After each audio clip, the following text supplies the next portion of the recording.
مجھے ایک صاحب کہنے لگے کہ میرے ساتھ جاپان چلیے، تو میں نے کہا کہ میں یہاں کافی مصروف ہوں. تو انہوں نے مجھے کہا کہ آپ ذرا چل کے دیکھیے تو صحیح.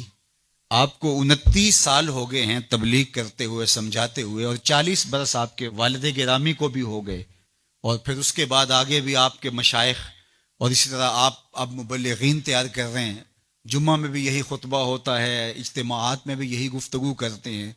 تو آپ جو تبلیغ کر رہے ہیں اور لوگوں کو یہ بتا رہے ہیں، یہ کوئی میرا فلسفہ نہیں ہے تو میں آپ کو جس کا پابند بنانا چاہتا ہوں. یہ تمہارے رسول کی سنت ہے. جس پیارے سے تم ٹوٹ کے محبت کرتے، یہ اس کا طریقہ ہے کہ جھوٹ نہیں بولنا.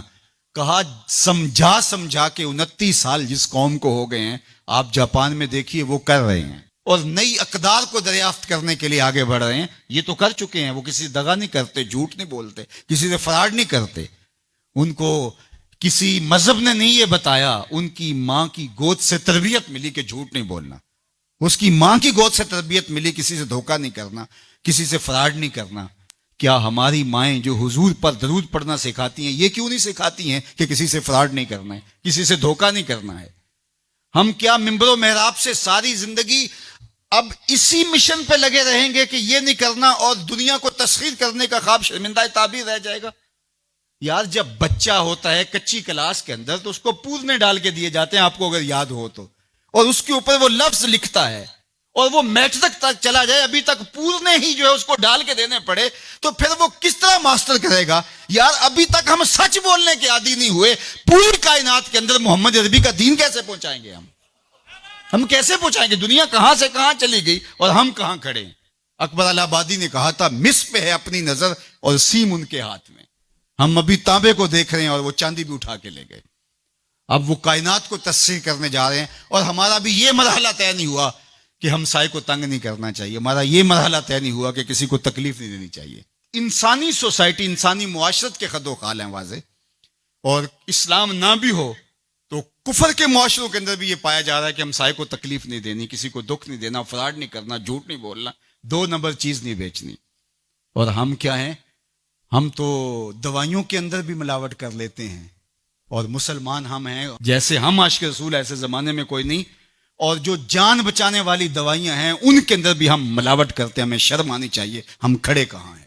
دل مسلمان ہے تیرا نہ میرا، تو بھی نمازی میں بھی نمازی، پڑھے جائیں نمازیں، یہ ٹکرے ہیں اور کچھ نہیں ہے.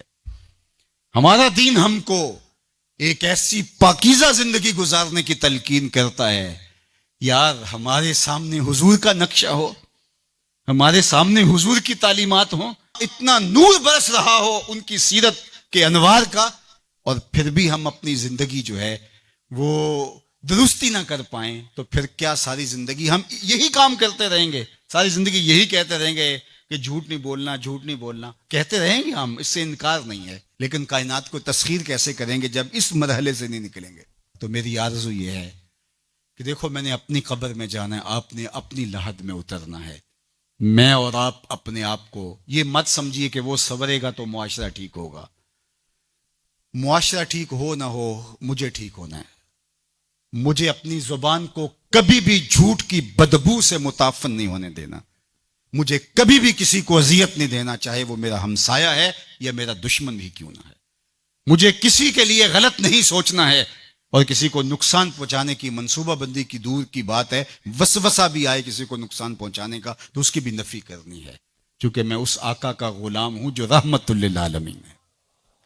تو اس آقا کے لائے ہوئے نظام شریعت کو نافذ کرنے کے لیے ہمیں عملی قدم اٹھانا پڑے گا.